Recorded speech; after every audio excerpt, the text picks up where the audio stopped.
Hello friend, તમારું સ્વાગત છે મારા કિચનમાં. આજે આપણે બનાવશું મિની ઘૂઘરા દાળ ઢોકળી. પીઝાનો સ્વાદ, મોમોઝનો સ્વાદ આવે તેવી દાળ ઢોકળી. આ અમારી દાળ ઢોકળીની રેસીપી તમને ગમે તો વધુમાં વધુ શેર કરજો, લાઈક કરજો. હજી સુધી અમારી ચેનલને સબસ્ક્રાઈબ ના કરી હોય તો સબસ્ક્રાઈબ કરજો. આ એક વાટકો તુવેરની દાળ લીધી છે, તેને આપણે પાણીથી ધોઈ લેશું અને 30થી 40 મિનિટ સુધી આપણે પલાળીને રહેવા દઈશું. પલાળ્યા વગર દાળને ધોઈ અને પ્રેશર કુકરમાં તમે બાફી શકો છો. હવે આપણે આ દાળ પલળી ગઈ છે. 1 વાટકી દાળ હતી, તેના સામે આપણે 3 વાટકી પાણી ઉમેરી અને તેમાં મીઠું ઉમેરી અને બાફવા મૂકશું.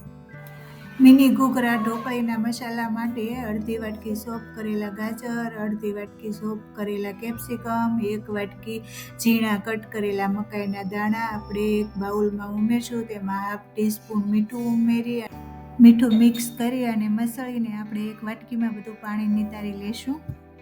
આ પાણીથી જ આપણે ઢોકળીનો લોટ બાંધશું, ફેંકી નથી દેવાનું.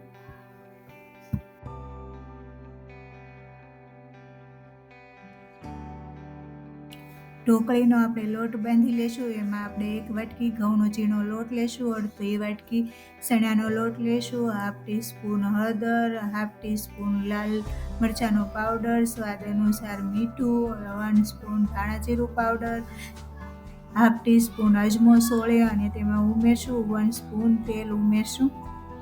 આ બધા મસાલા આપણે મિક્સ કરી લેશું. જે શાકભાજીમાંથી પાણી નિતાર્યું છે તે પણ તેમાં ઉમેરશું અને બીજું પાણી ઉમેરી અને આપણે લોટ બાંધી લેશું. પરોઠાના લોટ બાંધવી તેવો લોટ બાંધવાનો છે. આપણો આ પરફેક્ટ લોટ બંધાઈ ગયો છે. એને ઢાંકી અને 5થી 10 મિનિટ સાઈડમાં મૂકી દઈશું. હવે આપણે ઢોકળીમાં ભરવા માટે તેનો મસાલો બનાવવાની તૈયારી કરશું. આ શાકભાજીમાં 1 ટેબલસ્પૂન શેઝવાન ચટણી, 1 ટીસ્પૂન ઓરેગાનો, સ્વાદ અનુસાર મીઠું ઉમેરી અને સારી રીતે આપણે મિક્સ કરી લેશું. આ શેઝવાન ચટણી જે ઉમેરી છે તે ઘરે બનાવેલી જ ઉમેરી છે. તેની રેસીપી તમારે જોવી હોય તો ઉપર આપેલા આઈ બટનમાં ક્લિક કરી તમે જોઈ શકો છો. આ મસાલામાં 2 ટેબલસ્પૂન ખમણેલું ચીઝ ઉમેરશું. હવે આ મિની ઘૂઘરા ઢોકળી ન પૂરવાનો મસાલો રેડી. હવે આપણે આ ઢોકળીનો લોટ લઈ તેના ઉપર ½ ટીસ્પૂન તેલ ઉમેરી અને મસળી અને એકદમ સ્મૂથ બનાવવાનો છે. હવે આપણો લોટ એકદમ સ્મૂથ થઈ ગયો છે. તેમાંથી લુવા બનાવી અને કોરા લોટમાં લપેટી અને પાટલી જેવડી આપણે રોટલી બનાવી લઈશું. આ એક નાની વાટકીના મદદથી આપણે પાણીપુરીની પૂરી કરતાં થોડી મોટી એવી પૂરી આપણે તૈયાર કરશું. આ પ્રક્રિયાથી એક પછી એક બધી રોટલી વણી અને આપણે બધી પૂરી તૈયાર કરી લેશું. હવે આપણી આ બધી પૂરી તૈયાર. આપણે જે મસાલો બનાવ્યો છે શાકભાજીનો તે આપણે હવે લેશું અને આ પૂરીની વચ્ચે આપણે પૂરી અને ફોકની મદદથી આ રીતે આપણે બધા મિની ઘૂઘરા તૈયાર કરશું. પીઝાના મસાલાવાળા મિની ઘૂઘરા ઢોકળી આપણી આ તૈયાર. આ બાજુ આપણી દાળ બફાઈ અને રેડી છે. તેને હેન્ડ બ્લેન્ડરના મદદથી આપણે પીસી લઈશું. ગેસ શરૂ કરી તેના ઉપર એક તપેલી મૂકી એમાં 2 સ્પૂન તેલ ઉમેરશું. તેલ ગરમ થઈ ગયું છે. તેમાં 2 લવિંગ, 1 તજનો ટુકડો, 2 તેજપત્તા, 2 સૂકા લાલ મરચાં ઉમેરશું. ½ ટીસ્પૂન રાઈ ઉમેરી અને રાઈ તતડે પછી ½ ટીસ્પૂન જીરું ઉમેરશું અને ગોલ્ડન બ્રાઉન થવા દેશું. 1/4 ટીસ્પૂન હિંગ ઉમેરી 7થી 8 મીઠા લીમડાના પાન ઉમેરશું.